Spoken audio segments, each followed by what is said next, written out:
आपकी पूर्व नेता मायावती जी भी पूछ रही हैं कि जब आप बीजेपी में थे तो आंख नाक कान बंद करके क्यों बैठे हुए थे आप? हमने तो बहन जी से कभी इस बात का जिक्र नहीं किया था। वो अभी सवाल मगर आप ही से पूछ रहे हैं। नहीं, हमने उनको उत्तर दे दिया है, हमने उनको उत्तर दे दिया। अगर बहन जी को बोलना ही था, उन्होंने गलत समय बोल दिया। अगर बोलना ही था तो उनको उस समय बोलना चाहिए था जिस समय देश की राष्ट्रपति द्रौपदी मुर्मू जी आदिवासी महिला होने के नाते अपमान के कड़वे घूंट पीने के लिए मजबूर हुई, उसमें बहन मायावती जी को बोलना चाहिए था।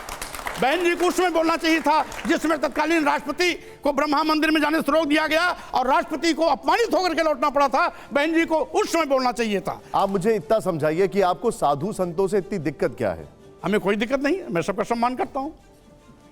अभी आपने रामभद्राचार्य जी को बोल दिया। अब जो देश को बांटने की बात करेगा, जो समाज को बांटने की बात करेगा, जो संविधान के विपरीत आचरण करेगा, हम उसको कभी भी उसका हम सम्मान नहीं कर सकते।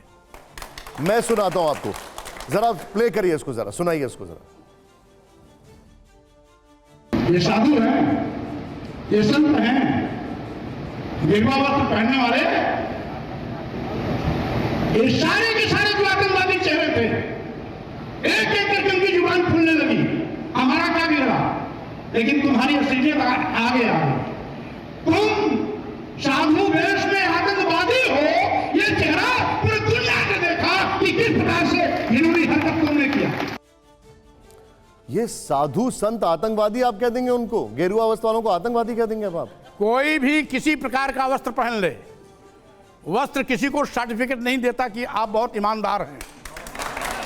एक चीज, क्या आप साधु संतों को आतंकवादी होने का सर्टिफिकेट दे सकते हैं? जो साधु संत के भेष में आतंकवादियों जैसा आचरण करेगा वो साधु हो ही नहीं सकता, वो केवल आतंकवादी होगा।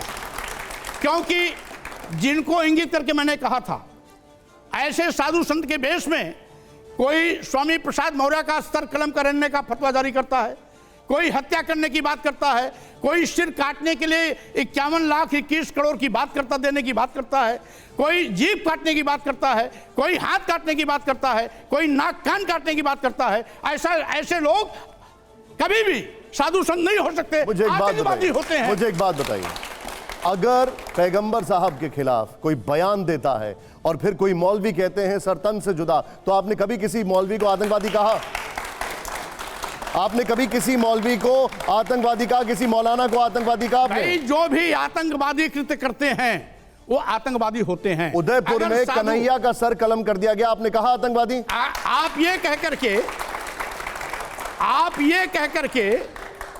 कह करके साधु संत जिन लोगों ने मेरा सिर काटने, हत्या करने, तलवार से गर्दन कलम करने, जीभ काटने, नाक कान काटने, हाथ काटने के लिए इनाम की घोषणा की, हत्या करने के लिए तलवार खरीद के लहराने का काम किया, इस तलवार से सर काटूंगा, उनको आप क्लीन चिट नहीं दे सकते। वो आतंकवादी भाषा बोल रहे हैं। मैं तो क्लीन चिट दे नहीं रहा हूं, भाषा है। मैं तो क्लीन चिट नहीं दे रहा हूं।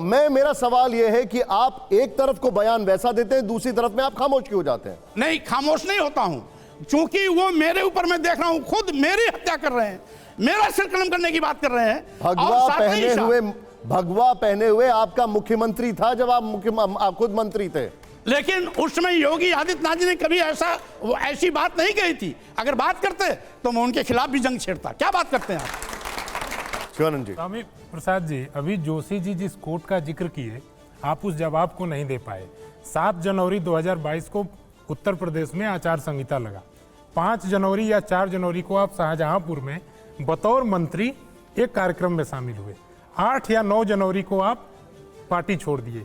ये 2-3 दिन में आचार संहिता लगने के बाद अचानक आप लोगों की दृष्टि कैसे जगती है कि यह पार्टी नरेंद्र मोदी की पार्टी या योगी आदित्यनाथ की पार्टी दलित विरोधी है, पिछड़ा विरोधी है? और कहीं बार बार उसके बाद आपने जिक्र किया इस बात का कि मैं भाजपा को ऐसी पटक नहीं दूंगा, मैं योगी मोदी को ऐसी पटक नहीं दूंगा। हालांकि फाजिल नगर में आप चुनाव लड़े, चुनाव हार गए। कहीं इस छटपटाहट में आप अपने आप को राजनीति की मुख्य धारा में फिर से लाने के लिए यह बयान तो नहीं दे रहे हैं जिससे कि आप दोबारा आए? पहली बात तो ये, राजनीति में मैं इतना बौना नहीं हूं कि अपने को स्थापित करने के लिए कोई इस प्रकार का खेल खेलूंगा। आपके लिए कहा जाता है कि आप सत्ता के साथ विचारधारा बदल देते हैं। मैं विचारधारा के साथ हमेशा चलता हूं, भले ही सत्ता को ठुकराना हो तो सत्ता को ठुकराने में मुझे कोई गुरेज नहीं। चलिए मैं आपको एक बयान आपका सुना देता हूं, जरा प्ले ऑन करिए उसको जरा। तलाक का कोई आधार नहीं, कोई अपनी हवस को पूरा करने के लिए लगातार पत्नियां बदलते रहने का काम करे, अपने ही बच्चों को, अपनी ही पत्नी को सड़क पर भीख मांगने के लिए मजबूर कर दे, तो स्वाभाविक रूप से इसे ना आप अच्छा कहेंगे ना कोई दूसरा अच्छा कहेगा। आप कहते हैं कि वो अपनी हवस पूरी करने के लिए, ये 3 तलाक पे जब बहस चल रही थी तब आपका ये बयान था, क्या आप अभी भी इस विचारधारा पे कायम पहली हैं? बात तो इस प्रकार का कृत्य कोई भी करे, कोई भी करे, हिंदू हो, मुसलमान हो, सिख हो, ईसाई, कोई भी करे, भाई 3 पत्नियां रखने तक उनके यहाँ राइट है मुस्लिम समाज में।